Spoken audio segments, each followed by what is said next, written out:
Hello and welcome to today's Movers and Shakers virtual event.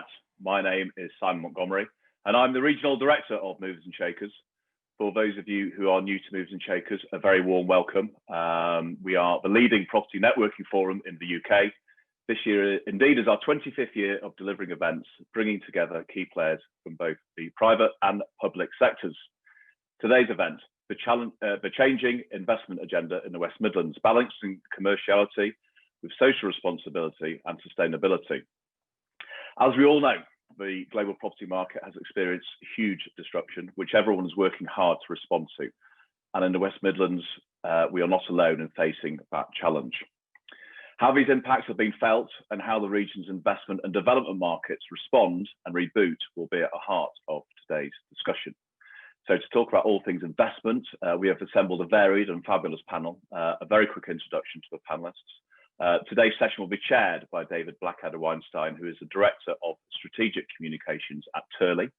David Lowe is the Team Leader at Warwickshire County Council, is in charge of ecology, historic environment and landscape. Joe Russell, a Planning Director at Stowford, and Robin Dobson is the UK Director of Development and Construction at Hammerson. To kick things off, David Lowe is presenting a fascinating keynote, balancing commerciality with social responsibility and sustainability, and providing us with the latest, or indeed, depending on who you are, an introduction to natural capital. So I hope you all enjoy today's session. Without further ado, I would like to hand you over to David. David, over to you. Yeah, so my name is David Lowe. I'm team leader for Warwickshire County Council for Ecology, Landscape and Historic Environment, as Simon said. And I thought I'd do 7 minutes. I've got 7 minutes. I usually go on for about 2.5 hours, but I'll do 7 minutes as a keynote speech just to introduce the topic as I see it from Warwickshire County Council's point of view and from basically a biodiversity net gain point of view. Because Warwickshire County Council was a pilot in 2012 and 14 in biodiversity offsetting, as it was called then. But I'll move swiftly on because I've got a shorter time.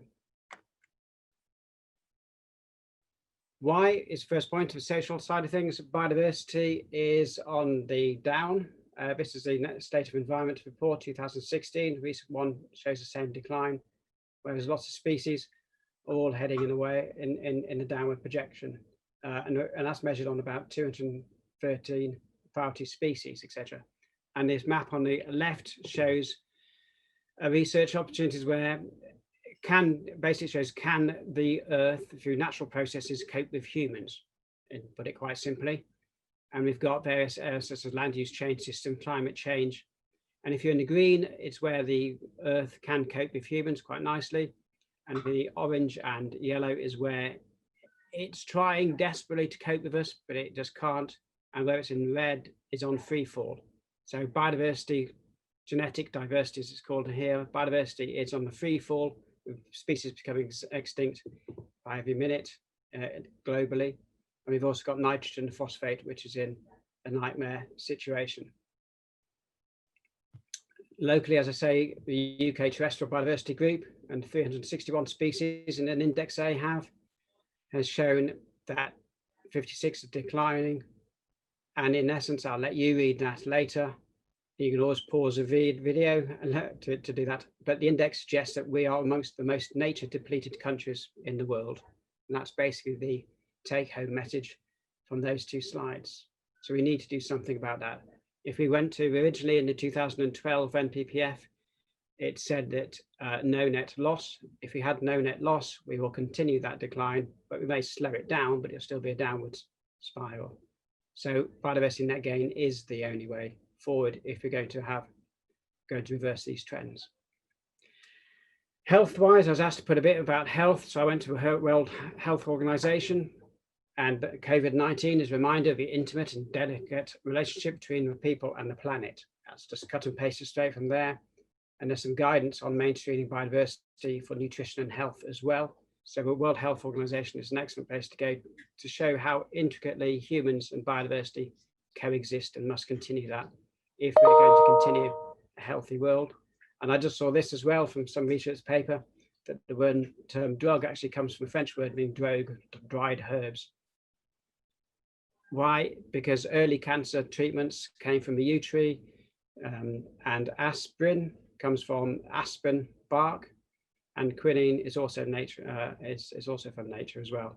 So a lot of the drugs we use today actually come from nature. So if we let things get extinct, perhaps we're also destroying future health implications for us. So who's responsible? It isn't just developers, etc. We all, the whole world really has a key part to play, from estate managers to farmers, nature reserve managers, ecologists, governments, as well as developers, and in the planning world is where I live. But the public also have a key role to play. And the idea in the UK is to try and create a more bigger, better, and joined up environment. Warwickshire County Council required some data sets just to see how we do it in the middle here, by putting like 240 volts at the bottom and seeing where in the woodland species, how would they get up to the north. So everything we do in Warwickshire, every decision we make is based on a local and national perspective. Might not mention them NPPF, but it's always there. These are all the areas where enhancing nature is mentioned in the current NPPF, and the bits in red, I'll let you go and hunt them out, are where it's actually references biodiversity net gains. So it's strong policy leads within that. What is biodiversity net gain? Well, in essence, and this is a basic diagram, you measure the future habitats, you measure the existing habitats, you minus one from the other, and you get a gain or a loss. There's a DEFRA metric version 3 about to come out with the Environment Act, and it's going to be mandated within there. Either the algebra or the metric itself is what I'm debating with DEFRA and Natural England. And you can use a calculation tool to measure biodiversity gain and loss in the same way as that, to value that and that. Warwickshire has had one since 2012 because we have a pilot, etc. What we've built in on first question anyone ever asked Dave is, okay, it's a loss. How much, Dave? So in version 19.1, we put an indicative offset contribution. The importance of that is that any developer knows how much you're likely to ask, for biodiversity net gain on day 1 or day minus 20. At the concept stage, it is a tool for developers to use as a viability assessment if necessary, and also how they wish to lay out the design of their developments or schemes for biodiversity net gain, depending on what habitats they put in or to even take out. It's a good example of where it was showing a mitigation hierarchy of which areas are you avoiding, mitigating for, and therefore it was last resort compensating for. We secure these any biodiversity net gain through section 106s primarily. We can either find a broker to find that for you, or you can go to a landowner directly if you're acquiring a certain proportion of our land, or the other option we have is to pay Warwickshire County Council a financial contribution, and we'll do all that for you. We've now worked in the market is forming in Warwickshire. In fact, it's formed in Warwickshire, and we're now moving into a regulatory role where Warwickshire County Council issues unique transaction codes to be exchanged from a developer to a landowner. And we're looking, and have set up a system, a lovely Excel spreadsheet, to track that code, the transactions of biodiversity units as they go through the market. We've still got to bottom out this bit. If a broker sells it to HS2 or National Grid, which is not within the planning world, how do we track that? Well, basically at the moment we put a scheme, so it says a transaction code, it starts off with Warwickshire CC, and then the code afterwards, and then anyone can phone us up and we'll say if it's a bona fide code or not. How the national register that is being mandated within the Environment Act runs it all, I do not know. We're still in discussions on what that register will actually look like. Give us an idea of Warwickshire figures at the moment. Started collecting contributions in 2015-16, and we've got this much so far. I lie, because literally 5 minutes ago I had another email from the Section 106 team to say we've got another 160,000 in. Thank you, Barrett Homes. So you can add some more onto that. But basically, we've secured about 40 plus hectares of wildflower grasslands. We've got one ancient woodland site being enhanced. We've got 6 ponds ready for my Great Crest Newt strategy to come online, which integrates GCN habitats, ponds and terrestrial habitat into the biodiversity impact assessment. So it's just a one-stop shop. That's what I'm looking to produce as an independent way forward for GCNs. And we've got 30 plus schemes in the pipeline. So basically, Warwickshire now has more offset sites than units being generated by developments. In that case, I would suggest a market is formed. Why do I say that? Is because supply and demand is being met. So we're now going to find out what the true cost of a unit is likely to be on an open market situation, not through a tariff situation. And that I think is important if you're going to start investing in natural capital. And natural capital in this case is a bare bones of biodiversity, etc. So biodiversity net gain in Warwickshire, we've secured a market. It's mandatory. We know it's going to happen. Therefore, I would suggest that's right for investment, i.e. people could invest in biodiversity and natural capital now, knowing that they're going to have a future loss. There's also biodiversity natural capital has carbon offsetting. It's not a stable market. I wish it was. It'd be good if government suggested there was going to be a fixed tariff or an open market system regulated by one single authority, and that'd be the Natural English Secretary of State. But there is ranging from £10 to £25 per tonne at the moment, and local markets exist. So that's another way of potentially investment. And environmental offsetting for flood schemes is being looked at in Warwickshire at the moment. And I've been approached basically by 3 investment companies in the last 3 months wanting to know how biodiversity net gain works in Warwickshire and are interested in investing in Warwickshire or setting up a market of investment in Warwickshire. So is the time ripe now for natural capital investing to seek and return financial gains as well as environmental gains? And that's my question I think we're hoping to go into discussions with. And that's my last slide. I believe that biodiversity net gain through a planning system making it mandatory is a time to invest in natural capital, and it's the beginning of the future. Thank you very much. I hope that helps discussions. Thanks very much, David. That was very interesting. I'm sure everyone will agree. And I'd just like to introduce myself for asking a couple of questions. So good afternoon, everybody. My name's David Blackadder-Weinstein. I'm the Strategic Communications Director at Turley, as Simon said at the beginning. And now in Vision, you can also see Joe Russell from Stowford and Robin Dobson from Hammerson. So thank you very much for joining us, Joe and Robin. I'm sure you enjoyed David's presentation as well. So we'll kick off into a bit of a Q&A now.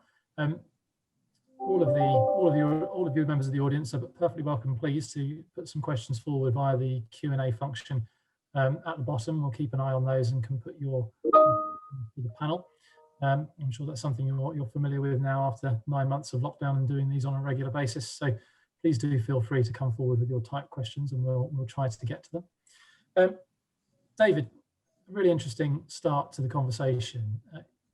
You're clearly turning biodiversity into money. You've managed to put a value on it. I mean, how well received have you found that by developers? You mentioned that you've had three contacts in the last 3 months from investment companies, and you're leading the market in this. You've been doing it since 2012, so a lot of experience.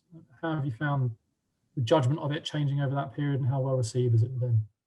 I referred to it one time as the biodiversity business of biodiversity offset program, BBOP, as was in that sense when they had in 2013 had discussion on it. I said it's best thing since sliced bread for 2 reasons. One is certainty. It provides a certainty right on day one into the market. People know indicatively how much Warwickshire County Council will ask if they continue to go along with a scheme as it's shown on the tin, and therefore they have the option to reduce that cost by doing more sustainable development if they wish, or alternatively they could increase that cost if they feel like it, if they could plant more houses on it, as I say, and create more profit. So it'll be a win-win-win society. It's also brilliant because it automatically makes the ecologist talk to the landscape architect and the client, and it automatically sets up a framework for discussion. If you did this, this is the result. If you do that, that is what happens. And it's a good way actually to have that conversation within development. So in a way, 2 things: certainty, and also enables a framework for discussions between the professionals, so in a clear and understandable way. And that's what we found was one of the best things, the metrics produced in the system. And when it comes to Section 106 agreements, as it was known right at the beginning, we're hardly ever challenged on this aspect because it's clear, open and transparent and auditable. So welcomed because of the certainty by developers. What about members of the community? I know that people on the street will tend to think about biodiversity in terms of bats and badgers rather than spreadsheets. So are you finding it's well understood by communities as well as developers? Yeah, it's understood when it's explained, because originally it was a license to trash. There's a phrase being used at the beginning, and it's got to be understood that species, it's a habitat assessment criteria. So it deals with habitats. Yes, most species live in habitats, but not all. Most, like bats, for example, need holes in trees or houses, etc., to live in. So species are always kept separately. So when it comes to badgers, otters, bats, or other deer, or even rabbits, etc., which aren't protected, then if those things can be carry on being protected in a condition, people can see that there's a species are looked after by certain conditions, and habitats, the loss of which is going to go to something better. So if it was an arable loss, then somewhere in a county or somewhere nearby, there's actually going to be a wildflower meadow created for that type of loss. And similarly, if there's wildflowers being lost, better forms of wildflower grasslands will be maintained. But it also shows that if it's a really important habitat on that site, why it had to go. So it clearly demonstrates that you have left it alone, you have avoided it. If you haven't, then watch out for big poo-poo, as I used to say.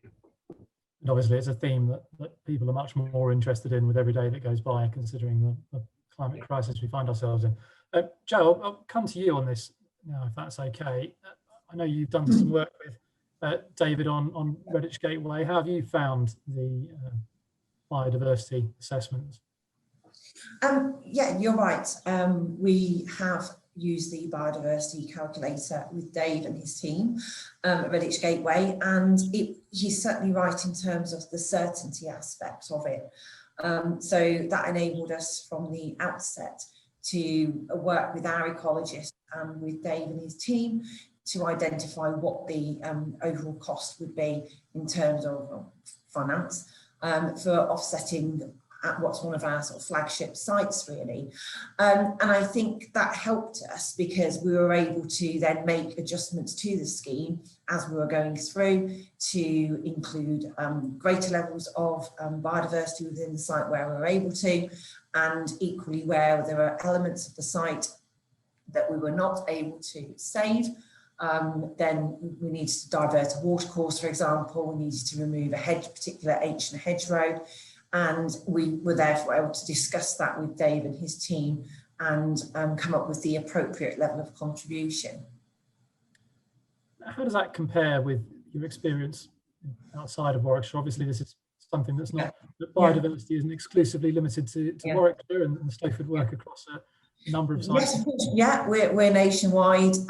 So you're quite right. And examples of where we've managed to I suppose almost the flip side of that coin, really, have those pre-application discussions. But unfortunately, despite having those discussions, some 3 to 4 months before submitting an application in a particular authority, I won't name it, obviously, wouldn't be fair. The ecologist wasn't part of those discussions. They don't have a biodiversity calculator in place, and we're kind of like 2 to 3 weeks away from getting the officer's report for planning committee, and out pops a consultation response from a ecologist that says, actually, we need this and this and this, and that leads to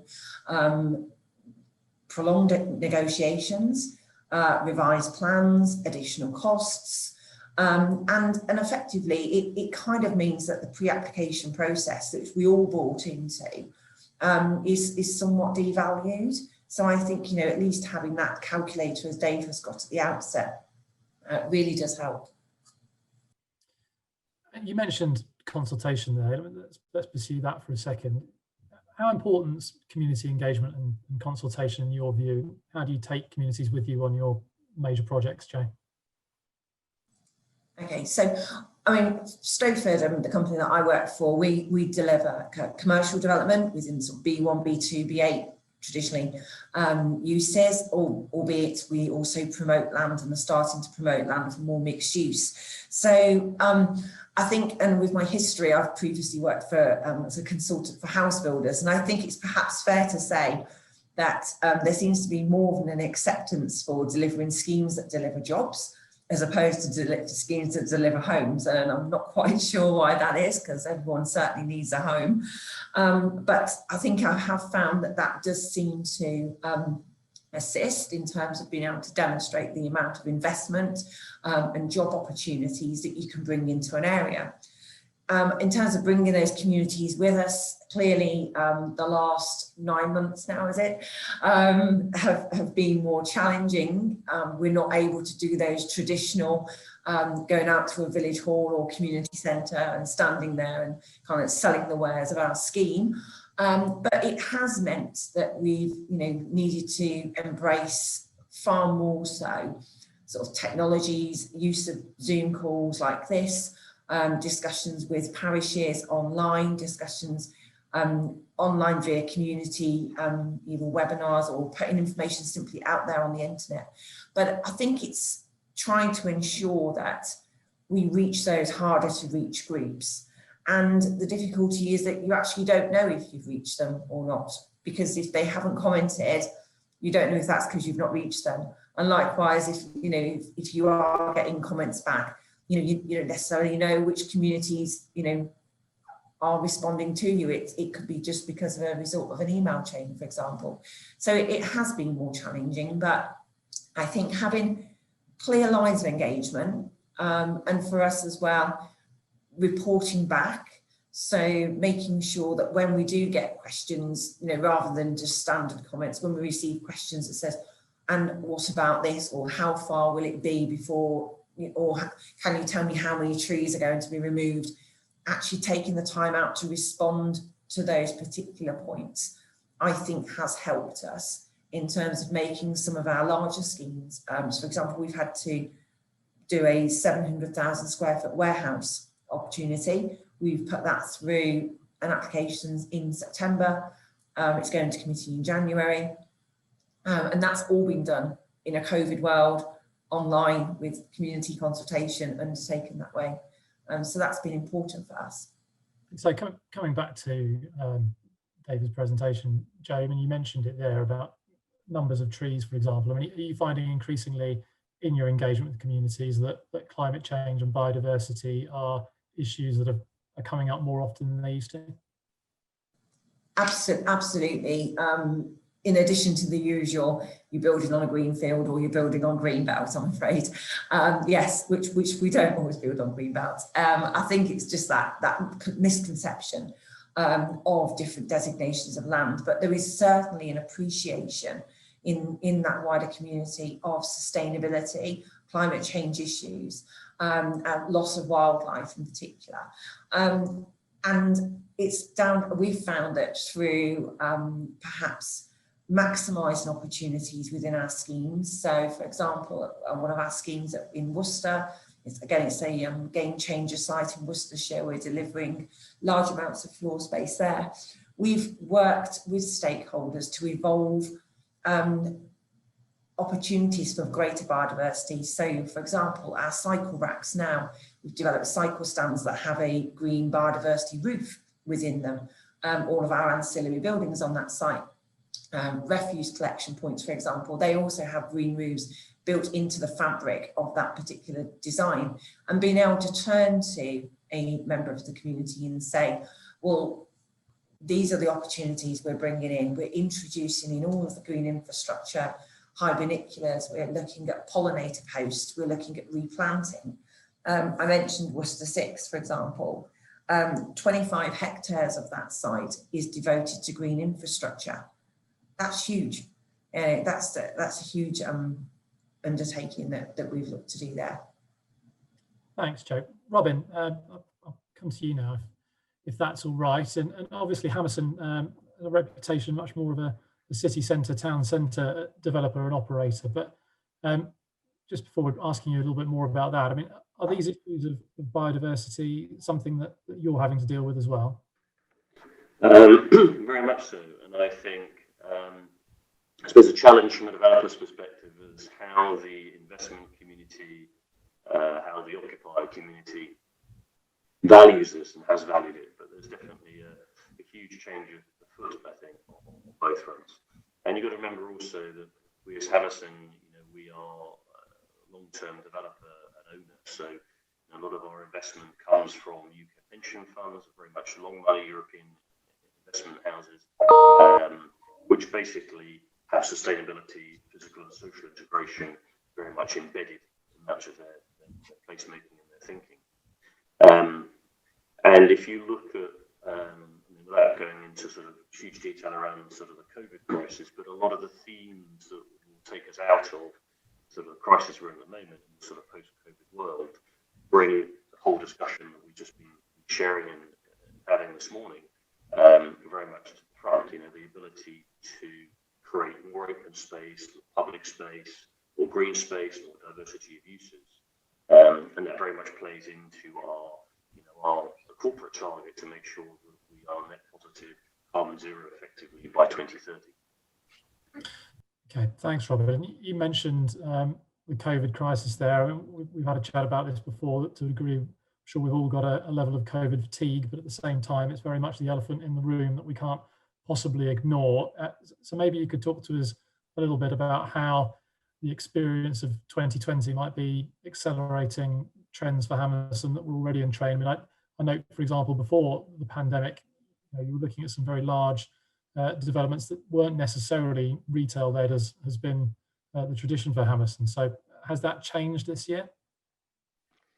Yeah, I think it's close to home. So in June this year, we got consent for 2.5 million square foot of mixed-use space in the Martin Gallery site, which many of you will know. Obviously, it's a central site in Birmingham. It's the entrance gateway to HS2. And I think we've all done much sort of soul searching, much research on what rents will do, what yields will do in the post-COVID world.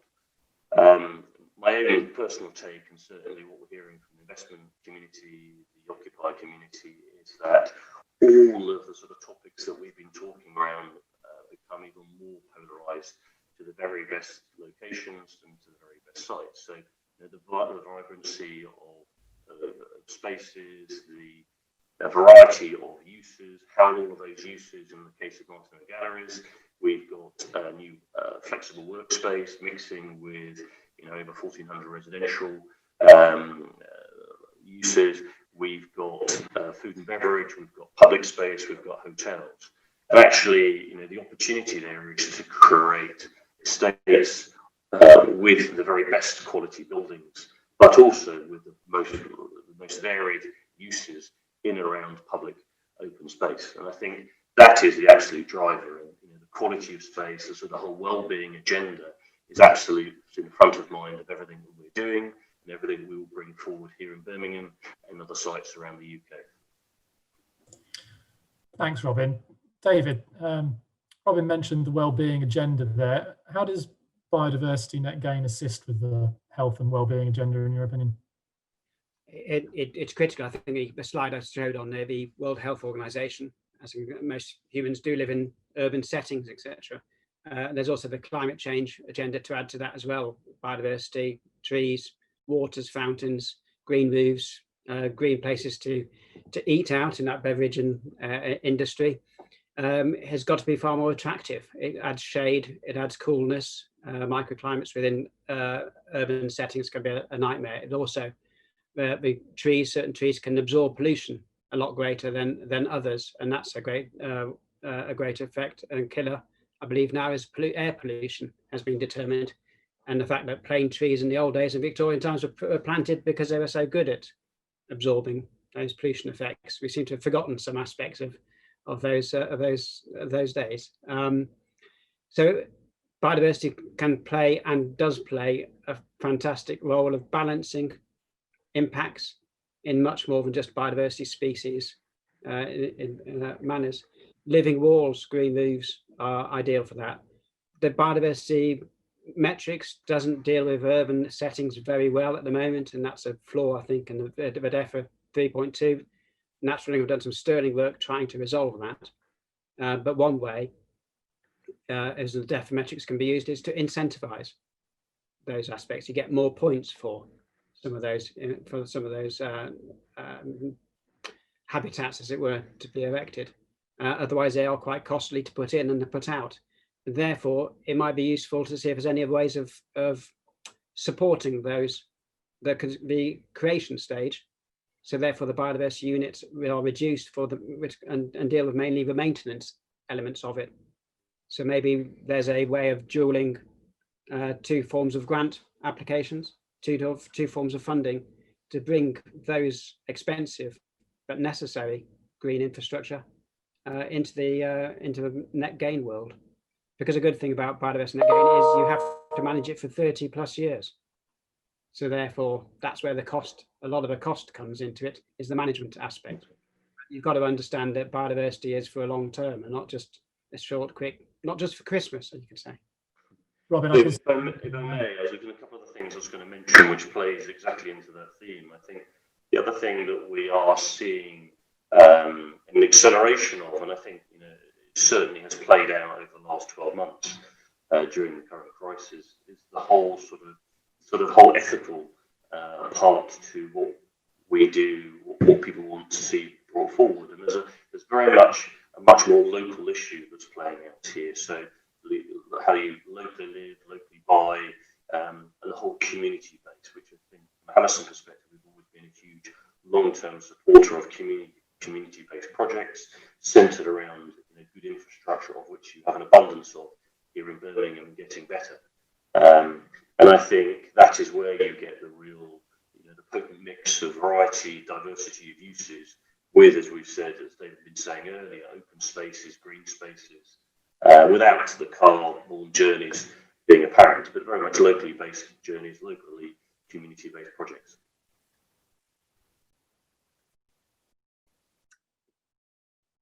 You're on mute, David. Sorry, Joe. There's good things. I had a big siren going by. Joe, this has come up with the pandemic. We're all seemingly wanting to live and work in places that are greener, more communal areas. How's that affecting the way that Stowford are planning your developments, things like pedestrian districts, no-car zones? For the West Midlands as a region, we really need to balance economic growth with health and well-being. What does that mean for Stowford? Well, I think it's not something new, thankfully. It's something that we've introduced into, particularly into our strategic sites, where they're more than just one of particular units, because I think having that opportunity for green trails, walks, cycleways, etc., running through your sites really does give opportunities for employees either travelling to and from work or to take rest time, break time, and actually get out there and I think we've all felt over the last few months the benefits of being outside and being able to go for a walk, and just be out of the office, out of the work environment. So it has been something we've traditionally done, increasingly do, but I think interestingly, the one thing, and I was looking at some of our stats, and I know, David, you mentioned at the beginning our Redditch Gateway site. I think the implications that has for developers is that actually, we do need to think about, when we look at sites, actually what is the quantum of land that we're releasing. So for example, Redditch Gateway was an allocation of 29 hectares, so that would meet 29 hectares of need, that was an employment need for Redditch. However, in that allocation of 29 hectares, it covers 2 sites. So far, we've lost development space of 8 hectares of land thus far delivering Redditch Gateway, because that's needed to go towards green infrastructure on the site. Well, that's 8 hectares from that 29 that's not going to come forward for the employment land needs. So in the first instance, I think when we're looking at employment land, we need to ensure that what is the actual amount of employment land, or indeed residential land, that's needed, and then allow for the additional land to come forward that enables us to deliver that very important green infrastructure.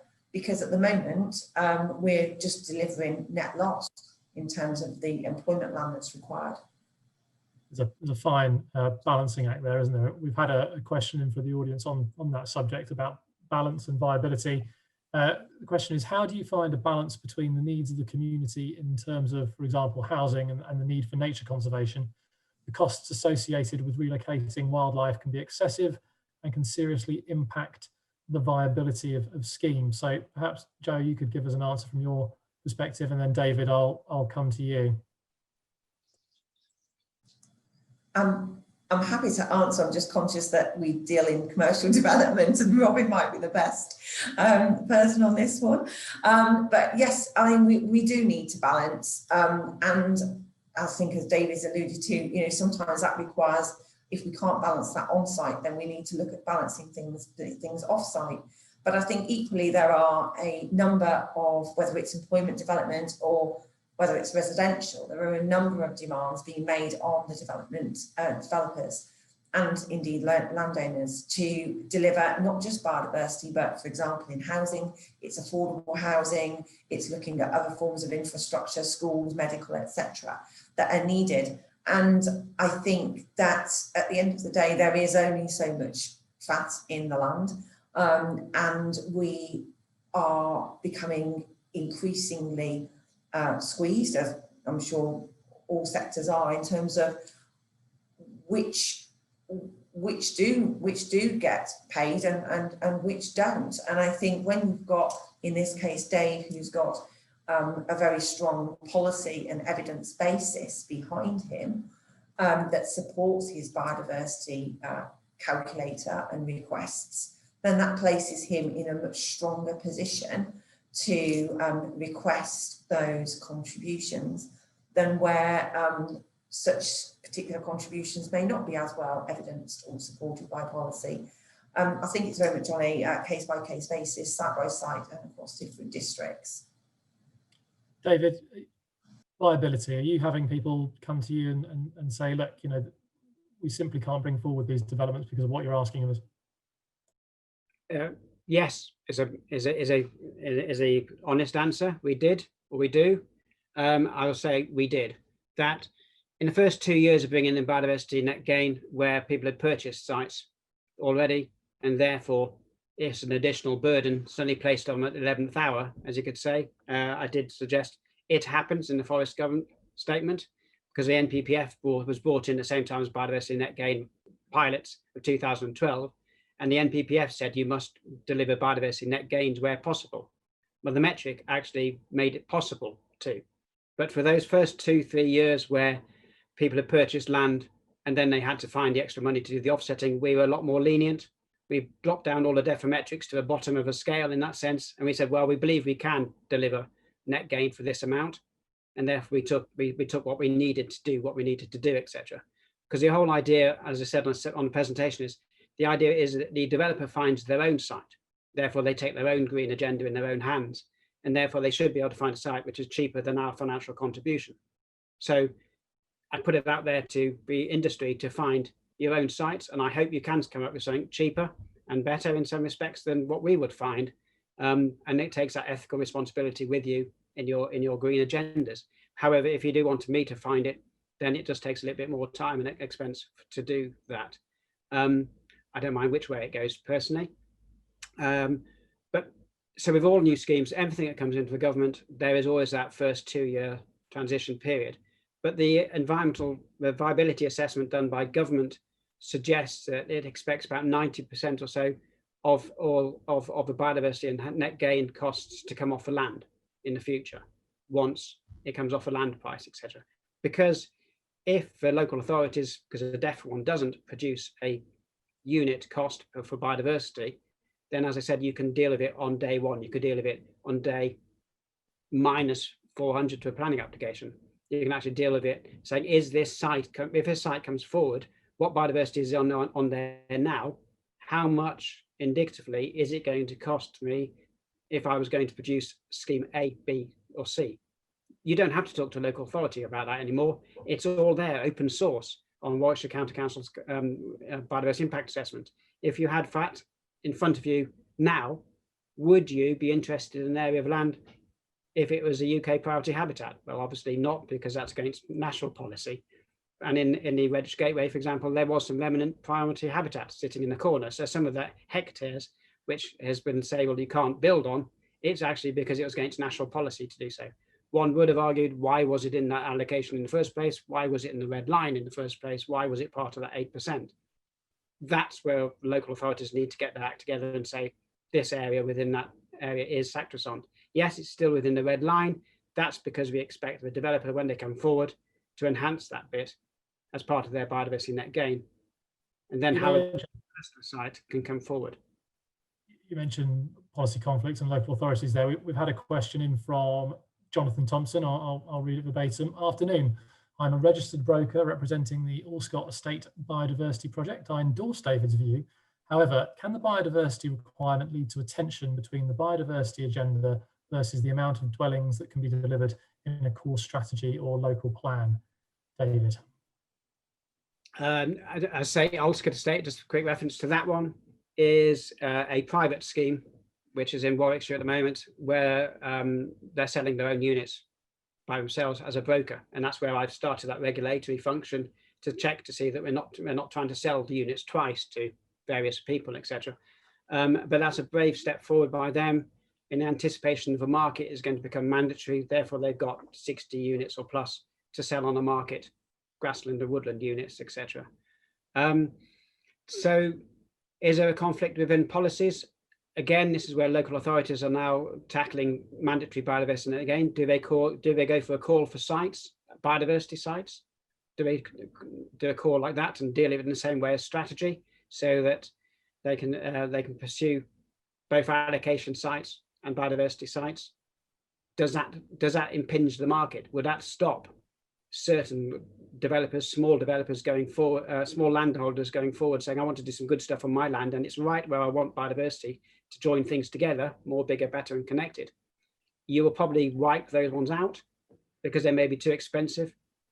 And therefore, are you therefore looking for habitat banks, basically these large sites like the Allscott Estate, where they've got, large hectares to put in to it? That's good on a big rewilding or large scaled, but if that's also going to, if those large sites went forward, they would absorb all biodiversity units for the next 5-10 years coming out of the development within Warwickshire.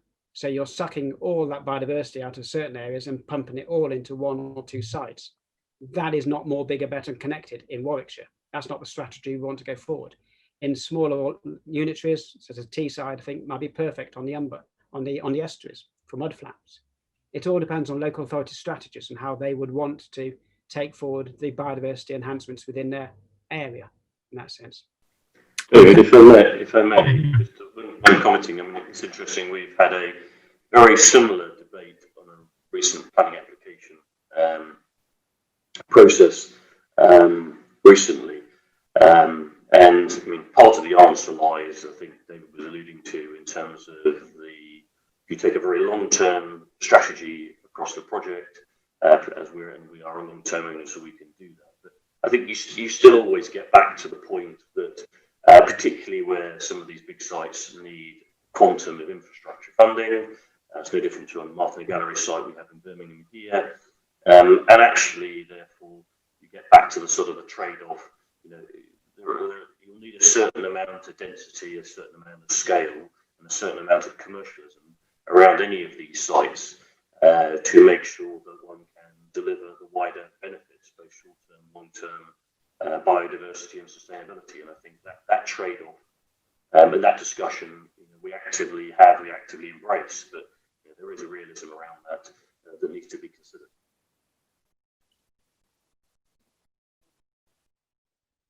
Let's stay with you for a moment, Robin, as we pivot the conversation towards the future of town centres and city centres. And we've mentioned that elephant in the room a couple of times, but can you give us your view on how the high street and city centres might transform over the next few years? You've mentioned the mixed-use nature of the Martin Gallery's development already. Have a quick look into your crystal ball for us, if you will. I think what we're seeing is, and we'll continue to see it, I think, is a flight to what we call a flight to quality. the very best sites, the very best cities, of which Birmingham, all the sort of investment decisions that we take through the UK, through Europe. We see Birmingham, the region of Birmingham, as a very, very strong contender. Just look at some of the stats in terms of GDP growth over the next 10 years, 8% population growth over the next 10 years, and a lot of inward money, and also decentralisation probably coming from London, not least around HS2 and beyond, and obviously the infrastructure around Metro, the centre that the city are putting in. So first of all, a flight and a shift in terms of investment, in terms of development, growth, regeneration to core cities like Birmingham and to core sites. And I think, as we've touched on earlier, you then get into the sort of the ingredients of what regeneration, the core ingredients of what good development looks like. And the variety of uses, the variety of mixed use, and actually where you've got the mix of hotels, residential, workspace, and the flexibility of that space, surrounded by open space, public space, goes to the heart of health, well-being agendas that we hear so many times, both from the occupier market, but increasingly more from the investment market. And I think we can get that combination right, mix of uses around open space, public space. I think you certainly have a future for success around good infrastructure sites and in good cities such as Birmingham. How about you, Joe? What have you learned from the pandemic in terms of communities? You having to rethink your development proposals, designs, places, and as a result of what's happened over the last year? I think, as I mentioned, I think it's been about certainly valuing the role that green and open space can play within our development sites. That's become very, very important to us and to our future tenants. Also, there's our approach I mentioned before to sort of like cycle shelters, and and we've now we've adopted in Stoford like a standard approach in terms of we will always install, regardless of policy, a particular percentage of EV points, a particular percentage of EV ready spaces in cars, car parking areas, and Stoford also, as a company, are looking to sort of change the way that we operate as well. We recently, just at the end of last week, been awarded the Planet Mark in partnership with the Eden Project. So we're all very pleased about that.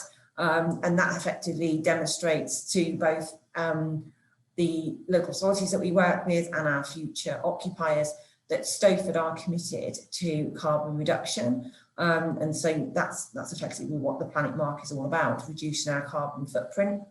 And so I think that, that's only sort of reflective of what's happened in the last few months. Everyone's sort of taken that very much to heart, really, as to what can we do to sort of make the places that we visit, that we work in, that we live in, that bit greener, really.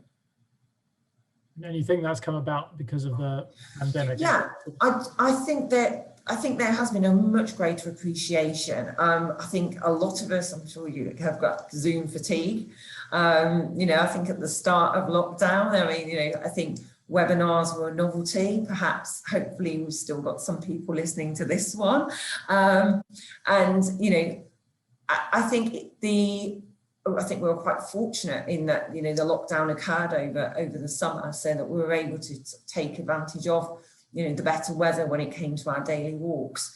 I think, the real push will come now over these winter months in terms of how much we have access to our green and open spaces and how much we'll value them in our day-to-day lives going forward over the next few months in particular. Yeah, I did hear that you can't see dog anymore, as in the sense of the dog market has plummeted. Yes, another dog. But on that, turning it back to our business, we one of our largest schemes this year, 700,000 square feet for pets at home.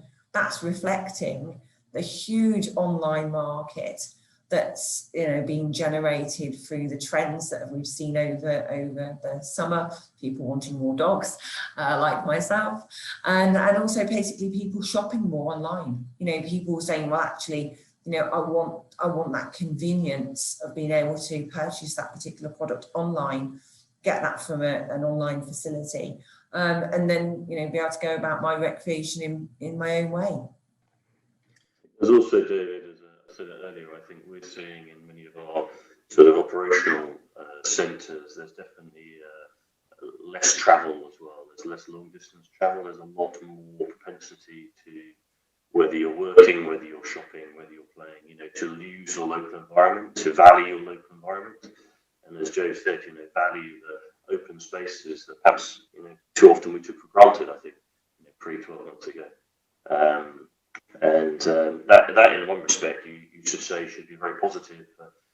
For outside of big cities, that should also be a positive to stimulate growth in local towns, local high streets, local communities.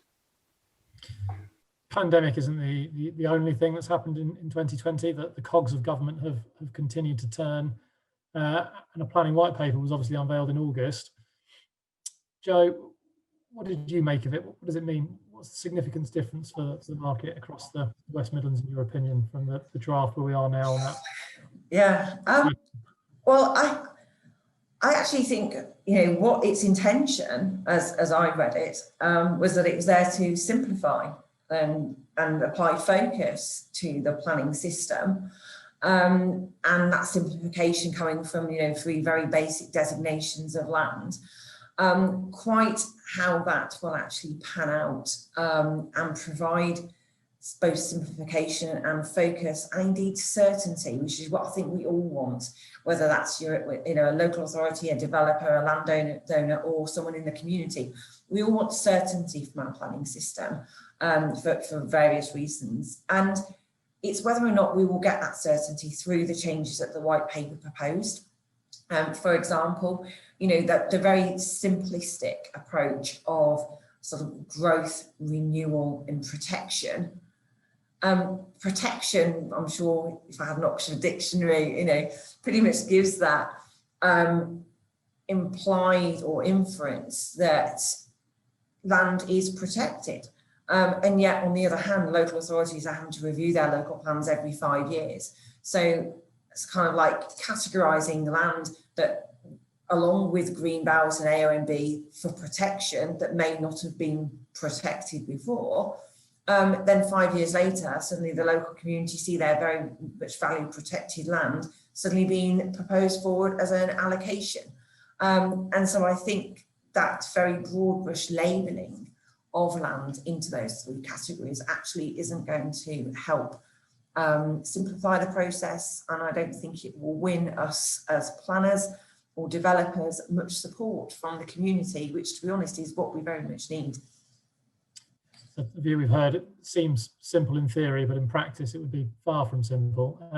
David, in your presentation, you'd highlighted all the places in the MPPF where biodiversity was given prominence and had a profile. I don't know if you've had a chance to go through the white paper, and do you think biodiversity has a high enough profile within its proposals for the planning system? Well, the planning reform paper was fairly quiet, so to say, on a natural environment. It had a bit of a chapter, and it said, "Don't worry about it. We're going to discuss this with stakeholders in the autumn." Well, I think I've only got a few weeks left of autumn to go, and no one's come to me to ask me various questions on bits and pieces, or rest of the algae community, Association of Local Government Ecologists. So I'm not quite sure which autumn they're planning to do the consultation in. So I was interested on that. It sounds fantastic in process, but the point is we are lucky in Warwickshire. We have every field and every hedge has been surveyed, so we've got a pretty good idea of what's going on. We look at every single hedge every 5 years. So our data for natural environment is the best in the world. And I'm not joking about that, I think it is. So when it comes to which areas you're going to protect and enhance, we pretty much got that sewn up. So we're quite happy in a way of what they suggest. However, it does mean that you're going to have to front load so much, be it the natural environment or a historic environment. Where do you start on your allocated sites if you're going to just mark up the 3 zones, protected, Well, are you going to have to survey to know exactly where your local wildlife sites are? Are they all in good condition? Are they all spot on? Are they all perfect for protecting? It sounds fantastic, but it does need one hell of a lot of investment up front to be able to identify all these protected areas, unless you just greenwash a whole lot and then you go back to Joe said, let's just, this area is green, therefore it must be protected. Is simplicity the enemy of priority in that regard? If it's very simple, then not everything can be a priority, can it? Yeah, I come down, and I've said this in previous ones in Westminster briefings, etc., when people said, well, Dave, is this just going to complicate the whole world called biodiversity metrics? And I go, well, no, actually, don't people just want certainty? It may not be a simple answer, but people just want certainty of an approach, be it one of the questions I think about moving protected species and viabilities, etc. Well, the district level licensing is rolling out for great crested newts, working on European legislation. It's actually the favourable conservation status of the newts in its whole of the country what matters, not just individual sites. And therefore, you can look after, to a certain extent, species on site, and you can also do good stuff to their cousins nearby. If it's laid out in a certain manner, certainty through a biodiversity impact assessment, so you deal with all things in one place, wouldn't that be good? If you could make an easy way of doing something, it's a complex metric, but it comes out with a nice figure at the end of the day where everyone knows what they have to do. Wouldn't that be, that's a perfect world we're supposed to go to, I think, making planning more simple and certain. I'm sure that request for certainty is something that would be echoed by your fellow panelists as well. We've only got a minute or so left, so I'd wrap up with one final question for all of you, and a quick fire answer from each of you, if you will. Where do you think the opportunities are to drive the Midlands forward, considering all the things we've spoken about with regards to COVID, the white paper, biodiversity, climate change? Where are the opportunities to drive the Midlands forward? Joe, if I come to you first. Through having up-to-date local plans. That was indeed very brief. Thank you very much. Robin. There's a huge opportunity for decentralisation going on. There are some fine qualities in the city centre, and building on those qualities, as you just said, key decision making, quick decision making, and getting stuff done. And it does have a policy of getting stuff done, and long may it continue. And getting stuff done, I think, is at a national level at least, seems to be a slogan that people can go with. So that I can work with that. And David, we started with you at 12:30 in your presentation, so I think good circular narrative to finish with you as well. Where do you think the opportunities are to drive us all forward in our region? I think my last slide, as in investment in natural capital. If we can start investing it now in the same way as we treat land in the way for valuing for development, if you value land for natural capital, and now you can prove that you will get a return on it in a financial return, be it for development or be it for actually carbon, biodiversity net gain, flood, insurance, and understanding that this beautiful world we live in actually does supply hard cash or can be converted into that way. That has helped us no end in taking things forward. So let's start investing in the natural capital now. Great. Thank you, David. And Simon, I'd say thank you to Joe. Thank you to Robin as well. Simon, over to you. Thank you very much. Thank you, everybody. Thank you very much, David, for being on the panel. Obviously, thank you very much for your fascinating keynote.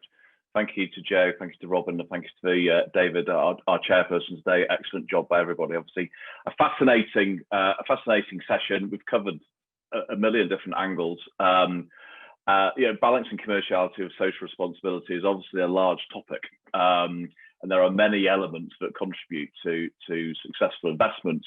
Obviously, dominated at the beginning with topics such as biodiversity. This is a deep topic, and the market needs to understand, I think, a lot more about it, and not just on greenfield sites, which is maybe a public opinion, but obviously Robin touched on that, and the fact that actually it's highly involved in his strategic plans as well, which is obvious, and obvious that obviously topics that investors now need to incorporate into their plans and decisions.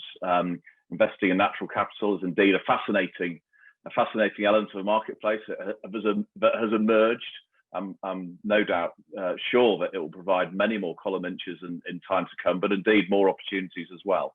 And thank you, David, for presenting those thoughts to us.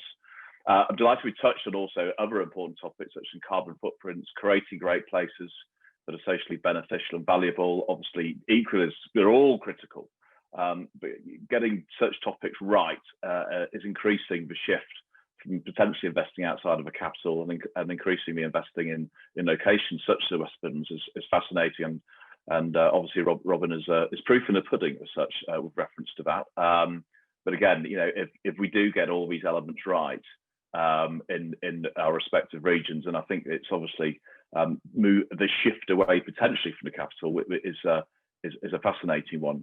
All the aforementioned topics are massive decisions now to be incorporated for investors when they're looking at current sites and looking at potential new sites. I think it's safe to say that the factors that traditional investors look at now is somewhat different than it was a few years ago. And I think the conversation today has obviously highlighted that. So thank you to everybody for combining so well for creating such a varied and interesting session. Moving on to our final session of 2020, which is next Tuesday, I believe, which is December the 15th. And that's Leading from the Top. And that is an interview with Chris Grigg, who is the outgoing Chief Executive of British Land. Chris has been an enormous part in the real estate marketplace within the UK. And it'll be fascinating to get some of his views about moving forward, what's happened and his current situation. And no doubt that will be an exceptionally interesting session. Movers and Shakers have a very well-stocked library now on our YouTube channel. So if you do feel the need to go into that library, please do subscribe. Today's session will be available in a number of days' time. But obviously in that library, there are all our historic sessions.